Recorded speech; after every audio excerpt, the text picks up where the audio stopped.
Now you are watching MC classes. मैं आज आप लोगों को मैथ 10th क्लास का मैथ का एमसीक्यू क्वेश्चन बनाने वाला हूं टर्म 1 का, बहुत स्पीड के साथ। एकदम ध्यान से देखिएगा, लास्ट तक देखिएगा, स्किप नहीं कीजिएगा। जरूर अगर आप नए हैं तो सब्सक्राइब जरूर कर लीजिए ताकि इस प्रकार वीडियो सबसे पहले आप तक पहुंचे। और बहुत इंपॉर्टेंट है, अगर आप इस साल 2023 में एग्ज़ाम देने वाले 10th क्लास के लिए, तो टर्म 1 का जो क्वेश्चन है बहुत इंपॉर्टेंट क्वेश्चन है, जरूर एक बार देख के जाइएगा। चलिए मैं फटाफट के अंदाज में एक बार पढ़ के सुना देता हूँ क्या रूल्स लिखा हुआ, सामान्य निर्देश क्या क्या दिया हुआ। लिखा हुआ है कि सभी प्रश्न इनबार्ज है, यानी प्रश्नों की कुल संख्या 40 है। प्रत्येक प्रश्न के लिए एक एक अंक निर्धारित है। प्रत्येक प्रश्न के लिए 4 विकल्प दिए गए हैं, इनमें से एक का चयन करना है। गलत उत्तर के लिए कोई अंक नहीं काटे जाएंगे, यानी नेगेटिव मार्क नहीं है। ठीक है, ये रूल्स दिया हुआ। अब 1 नंबर क्वेश्चन क्या दिया हुआ कि 120 के अभाज्य गुणनखंडों के गुणनफलों के रूप में लिखा जा सकता है। 120 के जो अभाज्य गुणनखंड है उसको गुणनफल के कैसे रूप लिखा जा सकता है, तो हम 120 को अगर गुणनफल के रूप में लिख सकते हैं 120 का, तो एलसीएम निकालेंगे तो कितना होगा, 2 छक्क 12, 60 बार में, फिर देंगे 2 बार में 30 हो जाएगा, फिर 2 बार में देंगे 2 2 2, ठीक है, फिर देंगे 2 बार में, तो यहाँ पर 15 हो जाएगा। 15 को 3 से 3 5, यानी हम कह सकते हैं, यानी मेरा जो होगा आंसर नंबर 1 होगा, वो सही होगा। ठीक है, फिर लिखा हुआ 306 657 के 900 जो दिया हुआ एचसीएफ 9 दिया हुआ है, तो हमको एलसीएम ज्ञात करना है। तो हम लोगों को पता है, एक फार्मूला याद है आप लोगों को, चलिए मैं याद करा देता हूँ, याद नहीं है तो, कि एक फार्मूला होता है कि एचसीएफ दो संख्याओं का गुणनफल, 2 संख्याओं का गुणनफल बराबर एचसीएफ इंटू एलसीएम, 2 संख्याओं का गुणनफल। तो 2 संख्याओं का गुणनफल यानी एचसीएफ इंटू एलसीएम बराबर 2 संख्याओं का गुणनफल x इंटू वाई, 2 संख्या मान ले x इंटू वाई, ये फार्मूला होता है।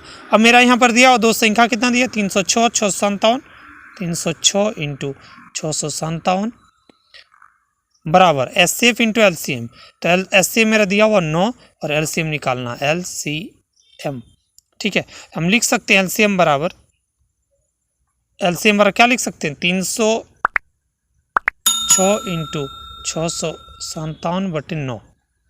इसको काटेंगे, डिवाइड करेंगे, 9 तिया 9 साते 63, ये भी कट जाएगा, 9 साते 63, 9 तिया 27, 73 बार में। 306 को 73 से गुना करेंगे, 306 को अगर 73 से गुना कर देते हैं कितना होगा, 3 6 18, 8 आ रहा। तो इसमें से देखेंगे 8 किस में दिया हुआ, ऑप्शन नंबर बी में दिया हुआ 8, यानी ऑप्शन नंबर बी जो होगा वो सही होगा। 15 और 25 का एचसीएफ ज्ञात कीजिए। 3 नंबर जो पूछ रहा है 15 और 25 का एचसीएफ ज्ञात करना, तो एचसीएफ हम लोग पता है कि जो मैक्सिमम नंबर होता है वो एचसीएफ होता है, तो हम निकाल देंगे। यहाँ पर 15 का पहले गुणनखंड करेंगे तो कितना होगा, 3 इंटू 5, और 25 का 5 इंटू 5। अब देखेंगे दोनों में जो क्या मिल रहा, 5, दोनों में क्या मिल रहा, 5, तो मेरा आंसर क्या होगा, 5। क्या होगा आंसर, 5, ऑप्शन नंबर ए। चलिए लिखा हुआ है 4 नंबर, नेक्स्ट क्वेश्चन, कि एक प्राकृतिक संख्या का अभाज्य गुणनखंड उसके गुणनखंडों के क्रम को छोड़ते हुए डैश होता, अनेक, अद्वितीय, 2 या 5, तो क्या होगा आंसर, अद्वितीय, यानी option number B. Next question number 5, द्विघात बहुपद होगा जिनके शून्यकों का योग √2 और गुणनफल 1/3 है। तो दोस्तों क्या है, लिखा हुआ शून्यकों का योग, तो हम लोगों को पता है कि शून्यकों का योग बराबर होता है अल्फा इंटू बीटा बराबर होता है -b/a।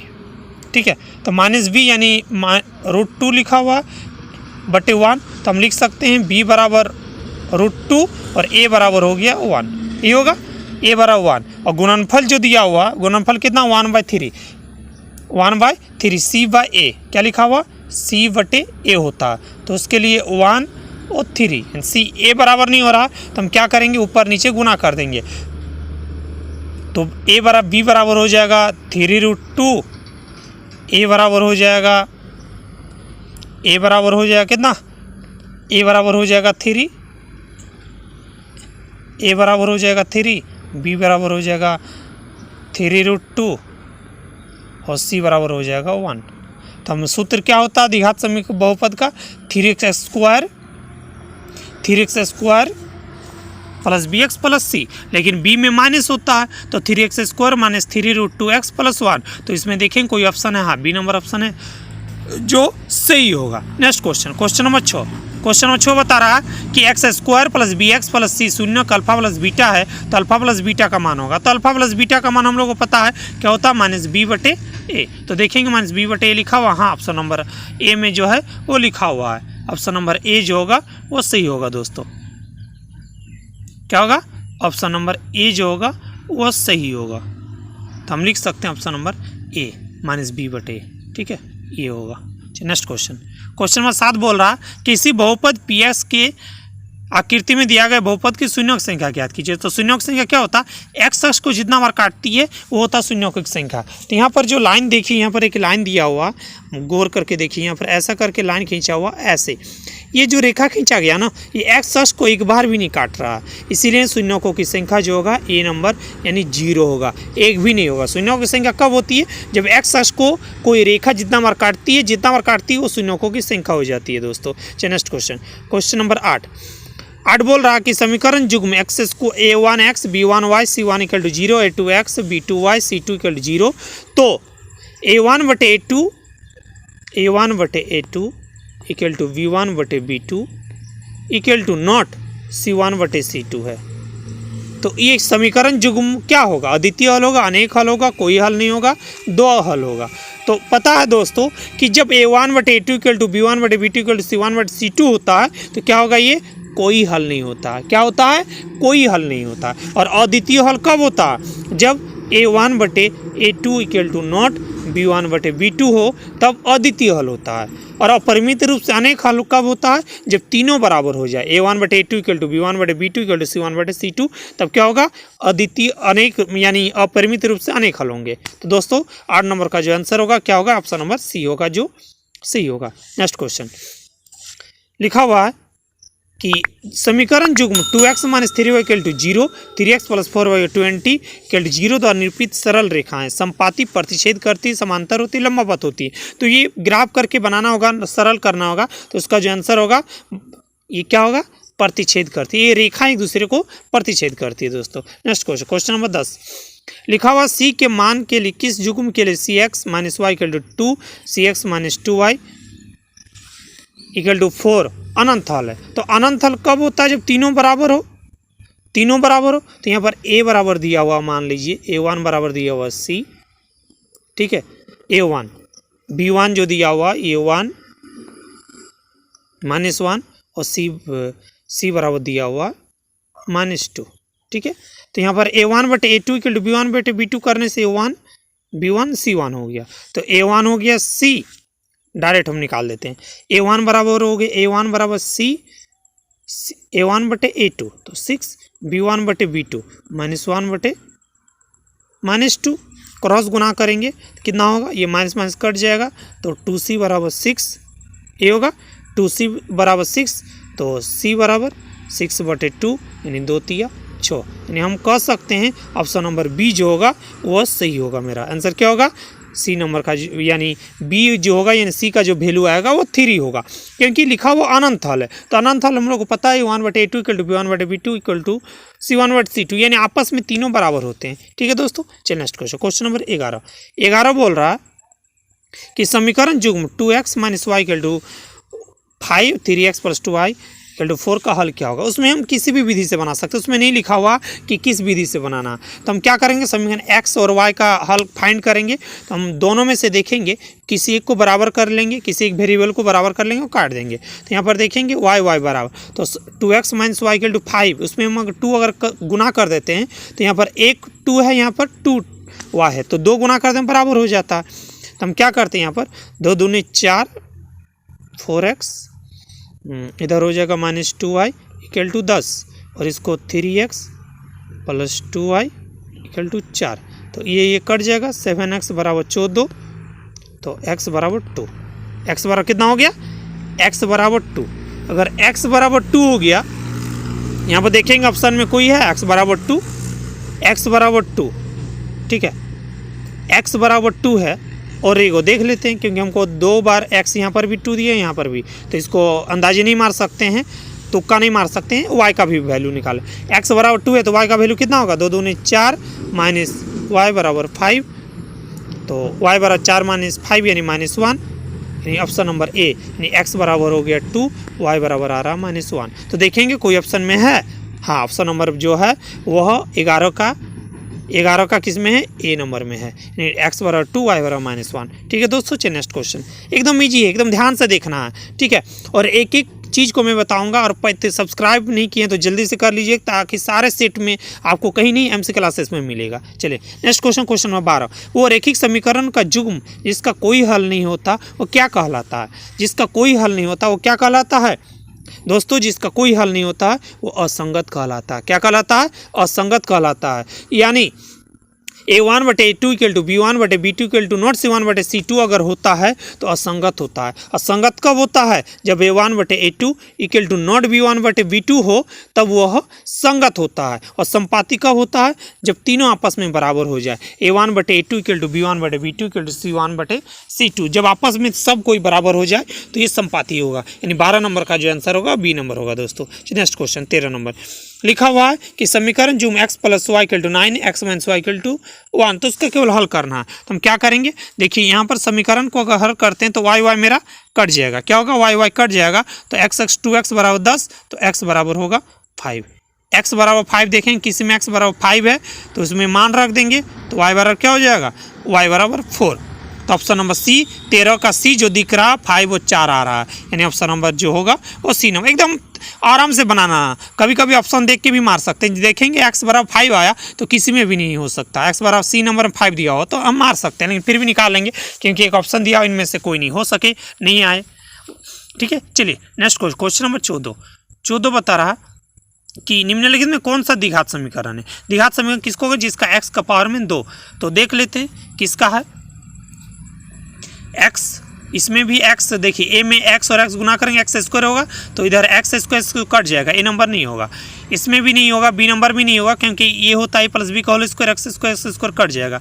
c नंबर देखेंगे, c नंबर हो सकता है, d नंबर भी हो सकता है, a और b तो होगा ही नहीं। ठीक है, a और b तो ऑप्शन में ही नहीं होगा, c और d देख लेंगे, तो c और d में क्या होगा, x², इधर है 2x, तो इधर हो सकता है ये x² 3x + 1, तो x -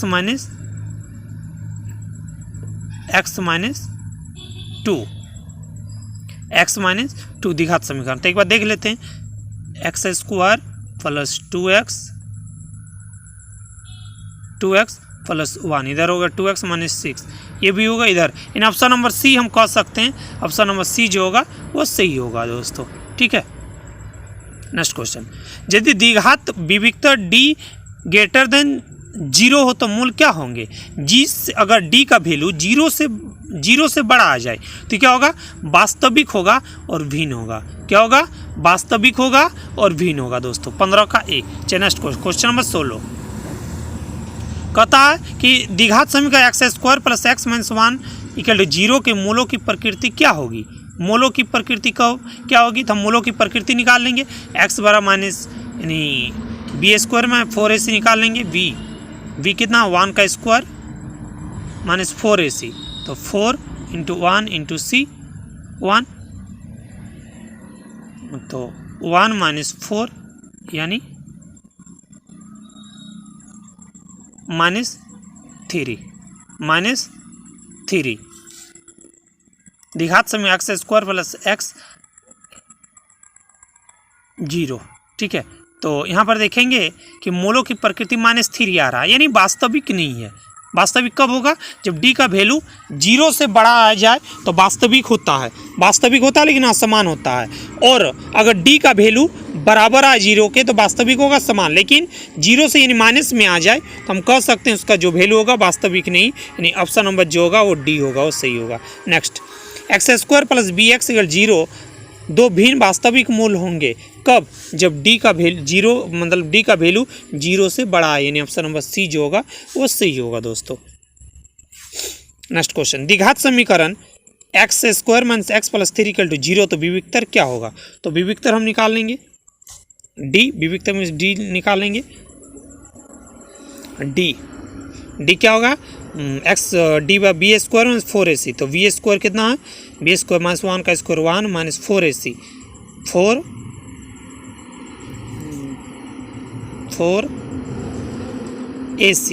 1 इंटू सी। तो 4 तिया 12 1 11 यानी 18 का जो होगा ऑप्शन नंबर डी जो होगा वो सही होगा -11। ठीक है दोस्तों, चलिए नेक्स्ट क्वेश्चन 19 नंबर। द्विघात समय एक्स स्क्वायर में 4x पर के 0 मूल समान है तो के का मान ज्ञात कीजिए। मूल क्या है? समान है। तो मूल समान है तो हम निकाल लेंगे।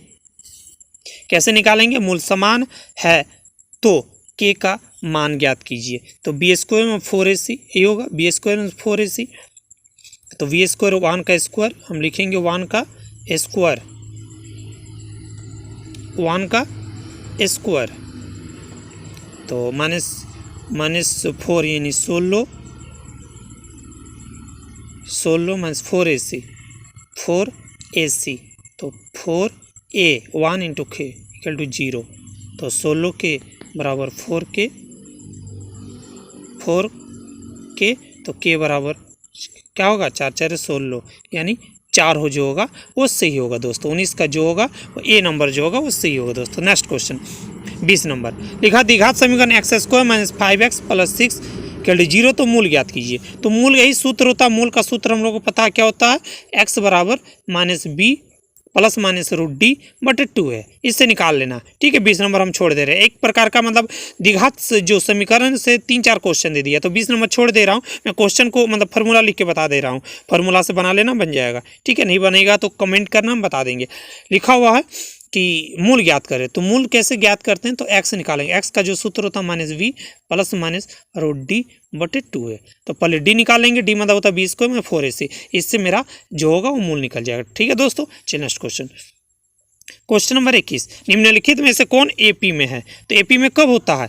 एपी में तभी होगा जब डी का वैल्यू बराबर हो जाएगा। तो ए नंबर ऐसे ही मौखिक हम देख लेते हैं क्वेश्चन में कि ए बराबर 2 और इधर 4 लिखा हुआ। तो 2 4 ए बराबर 2 है, लेकिन 4 से 2 घटाएंगे 2, 8 से 4 घटाएंगे तो 4 आ रहा है, यानी ए नंबर नहीं आ रहा। यानी डिस्क्रीमेंट जो होता है सार्वंतर वो अलग अलग आ रहा है, यानी ऑप्शन नंबर ए नहीं होगा, बी नंबर। 3 से 1 घटाएंगे 2, 5 से 3 घटाएंगे 2, 7 से 5 घटाएंगे 2, यानी बी नंबर हमको लगता है जो होगा वो सही होगा, क्योंकि उसका जो डिस्क्रीमेंट यानी डी जो वैल्यू आ रहा है सार्वंतर वो बराबर आ रहा है, यानी ऑप्शन नंबर बी होगा वो सही होगा। एपी देखो 22 नंबर क्वेश्चन क्या लिखा हुआ, वेरी वेरी इंपॉर्टेंट है। 2 7 12 डॉट डॉट का 10वां पद ज्ञात कीजिए। यानी ए बराबर यहाँ पर दिया हुआ है 2, 10वां पद एन दिया हुआ, हमको एन निकालना। तो एन का सूत्र होता है, एन का होता है ए प्लस एन, यानी 2 प्लस एन माइनस 1 क्या होता है? N minus 1। तो 2 प्लस एन माइनस 1 यानी 10 माइनस 1 यानी 9 इंटू डी। 7 से 2 घटाएंगे तो 5, तो 2 और 9 5 45 और 2 47, यानी 22 नंबर का देखेंगे 47 कहीं पर। हाँ, ऑप्शन नंबर सी नंबर जो है वो सही होगा। सूत्र याद रखना दोस्तों, सूत्र हम चलिए एक बार लिख देते हैं। ए एन बराबर क्या होता है? A plus N minus 1 into D, इसको रट लेना, ये फार्मूला होता है। और इसी फार्मूला पे सारे एपी का जो 5.1 का सारे क्वेश्चन है वो बन जाता है। ठीक है, समेसन जो होता है उसके लिए अलग होता है, एसएन जो निकालते हैं। ठीक है दोस्तों, चलिए नेक्स्ट क्वेश्चन। 2 अंकों वाली कितनी संख्या 3 से विभाज्य होती है? 2 अंकों वाली, तो 2 अंकों वाली 3 से कितनी संख्या जो है जो विभाज्य भाग जाती है? तो 2 अंकों की सबसे पहले क्या होता है? कहाँ से स्टार्ट? 10 से। 10 तो 3 से भाग नहीं, 11 12 सबसे पहले भाग जाता है। जो 3 से भाग जाता है 12 कौन जाएगा? 12। तो 12 जाएगा, 15 जाएगा, ठीक है, फिर 17 जाएगा। इस प्रकार से सबसे लास्ट में आता है 99, 2 अंक वाले, तो 99 तो भाग 99 जाएगा भाग। ठीक है, तो 99 डॉट डॉट, तो इससे हम निकालेंगे n बराबर 99 दिया हुआ। ठीक है, तो अब उसमें n निकालना होगा। तो यहाँ पर n बराबर दिया हुआ 99, a बराबर हो गया आपका 12 n minus 1 into D, D हो गए 15 12 3 यानी 3। तो इसको काटेंगे, कटेगा तो 3 चौके 12 33, इधर हो गया 33, इधर हो गए 4, इसको भी काट देंगे 11 बराबर में। ठीक है, तो n माइनस 1 इधर लिखेंगे 11 बराबर n माइनस 1 हो गया 4, तो 4n माइनस 4, 11 बराबर हो गया 4n माइनस 4, तो इधर जोड़ देंगे तो 11 4 कितना होगा? 15 4n बराबर ये तो नहीं हो रहा, कहीं गलत हो रहा, देख लेते हैं एक बार। 2 अंकों वाली कितनी संख्या 3 से विभाजित है? तो 2 अंकों वाली सबसे पहले 10, 11, 12, ठीक है, 12, फिर आता है 14, 15, फिर 15 के बाद गलती 16, 17, 18, ठीक है।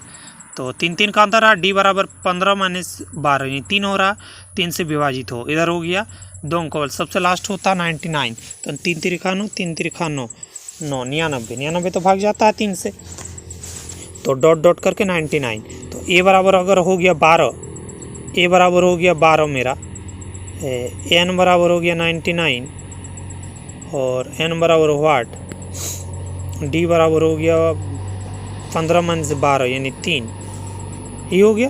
तो हम निकालेंगे एन, चलिए देखते हैं एक बार और एक बार। एन बराबर 99 ए प्लस एन, तो ए प्लस 12 प्लस एन माइनस 1, तो डी बराबर 3, यही होगा। तो हम क्या करेंगे इसको, 99 इक्वल टू 12, गलती किए थे 3n माइनस 3, ये होगा। तो 12 से 3 घटाएंगे तो कितना होगा 9, 12 से 3 घटाएंगे तो 9, तो 99 बराबर 9 प्लस 3n, ये होगा।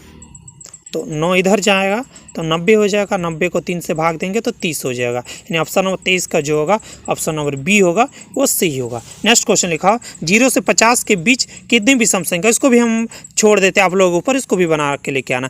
0 से 50 के बीच में कितनी सम संख्याओं का योग है, तो हम बता देते हैं। सम संख्या का योग का जो सूत्र होता है क्या होता है, पहले निकालेंगे एस एन बराबर क्या होगा, n/2 2a plus n-1 into D, ये फार्मूला आता है, इसी फार्मूला से ये बन जाएगा। चलिए इसको छोड़ देते हैं।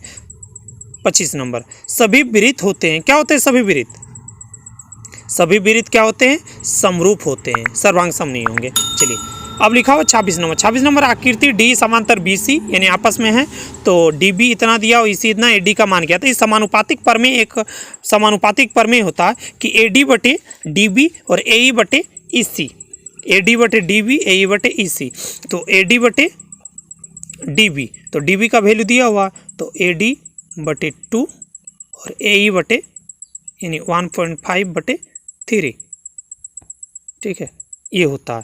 तो इसको काटेंगे 15 30, ये होगा 3D यानी 1 होगा, क्या होगा ऑप्शन नंबर 1 होगा। काटा पीटा करेंगे तो मेरा आंसर जो होगा 1 होगा। चलिए नेक्स्ट क्वेश्चन, 27 नंबर क्वेश्चन बोल रहा है कि 2 त्रिभुज के संगत कोण अगर बराबर हो, 2 त्रिभुज संगत कोण बराबर, तो त्रिभुज समरूप होते हैं किस कसौटी पर, अगर 2 त्रिभुज के समरूप बराबर होते हैं तो सभी का कोण अगर बराबर हो तो क्या होगा ए यानी हम कह सकते हैं ये ए नंबर जो सी नंबर जो होगा सही होगा। तीनों कोण बराबर है और तीनों भुजा बराबर हो तो साइड साइड साइड। चलिए नेक्स्ट क्वेश्चन लिखा हुआ है कि देखिए उसका लिखा हो कि 60-60 यानी कोण ए और कोण पी, संगत कोण अगर बराबर है, तीनों का देखिए संगत कोण बराबर दिया हुआ, तो हम कह सकते हैं कि ये त्रिभुज क्या है, त्रिभुज ए बी सी समरूप त्रिभुज P Q R, A B C त्रिभुज पी क्यू आर, यानी ऑप्शन नंबर बी जो होगा वो सही होगा। P Q R sorry P Q R A B C P Q R 80-40 A B C, तो P Q R sorry option number D होगा, P Q R D option number D होगा वो सही होगा। चलिए नेक्स्ट क्वेश्चन नंबर 29, 2 समरूप त्रिभुज के संगत भुजा का अनुपात 4:1 हो तो उनका क्षेत्रफल का अनुपात क्या होगा। तो हम लोग पता है कि संगत भुजा का वर्ग का क्षेत्रफल, उसके क्षेत्रफल मतलब वर्ग का जो वर्ग होता है 2 समरूप त्रिभुज के संगत भुजा का अनुपात होगा, उसका क्षेत्रफल क्या होगा, उसके वर्ग के बराबर होता है। तो उसका होगा 4×4 = 16, नाम इसका वर्ग क्या होगा 4×4 = 16, 9 का वर्गमूल 81, ऑप्शन नंबर डी जो होगा वो सही होगा। 30 नंबर है, एक समबाहु त्रिभुज की भुजा 2 है तो शीर्षलंब की लंबाई ज्ञात कीजिए। देखिए बहुत आसान है, एक समबाहु त्रिभुज की सभी भुजा 2a, एक भुजा 2 है तो सभी भुजा 2a होगा, ठीक है। इसका शीर्षलंब यानी ये हमको निकालना है, तो ये समकोण त्रिभुज बन गया, तो ये 2a/2 काट देंगे तो क्या हो जाएगा, ए हो जाएगा, यानी ए बचेगा। तो ये मेरा पता है, ये कर्ण दिया हुआ, ये आधार, ये लंब हमको निकालना है। तो हम लोग जानते हैं फॉर्मूला होता कर्ण स्क्वायर बराबर, इसको ए डी निकालना होगा, शीर्ष लंब, इसको मान लीजिए ये हो गया शीर्ष लंब, ये निकालना होगा ये, तो ये हमको निकालना होगा। तो क्या करेंगे इसको, 2a, तो अंडर रूट, चलिए निकालते 2a का, रहने देते 2a का होल स्क्वायर माइनस a का होल स्क्वायर, तो 4a square minus a square, तो 4a स्क्वायर से स्क्वायर घटाएंगे तो 3a स्क्वायर, क्या होगा 3a स्क्वायर। तो इधर बचा हुआ जो स्क्वायर उसका अंडर रूट हटाएंगे तो under root 3a, under root 3a, यानी ऑप्शन नंबर जो होगा वो ए होगा, वो सही होगा दोस्तों। चल नेक्स्ट क्वेश्चन, क्वेश्चन नंबर 31 लिखा हुआ कि त्रिभुज कोण बी का मान ज्ञात कीजिए। ठीक है, चलिए क्वेश्चन कुछ बाकी रह गया, 31 32 ये लंबा ले लेगा। ठीक है, मैं छोड़ देता हूँ, ये नेक्स्ट वीडियो में बता दूंगा। देखिए कुछ क्वेश्चन है 40, बहुत ईजी क्वेश्चन में, लंबा हो जाएगा वीडियो, मैं यहीं पर रख देता हूँ, नेक्स्ट वीडियो में बताऊंगा। चलिए फिर मिलते हैं कोई नया वीडियो, नया चैप्टर के साथ, नया मॉडल सेट के साथ, तब तक के लिए जय हिंद, जय भारत।